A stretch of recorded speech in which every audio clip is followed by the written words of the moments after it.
Hello and welcome to the KMT Traders channel. Today, we're going to take a closer look at the US30 trade. First, I want to show you through our Discord group, where I'll share the entry positions, timings, and screenshots of the analysis conducted prior to taking the trade. So if you take a look at the Discord channel here, you'll see my analysis, complete with screenshots. This outlines the signals and entry points at specific times. Now, switching over to the chart, you can see that the price made a steady push over 3 days to the upside, gaining approximately 500 pips and peaking at around 650 pips. However, we also noted a retracement and pullback around the 500 pip mark. This is where I advised the group to secure profits, as there was a possibility the market could reverse against us. Currently, we're monitoring price action to determine the next move. We're evaluating whether the price will continue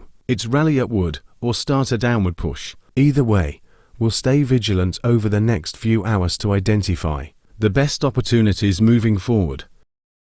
To stay ahead of the game and follow our trades, be sure to join our Discord group to catch our next big move.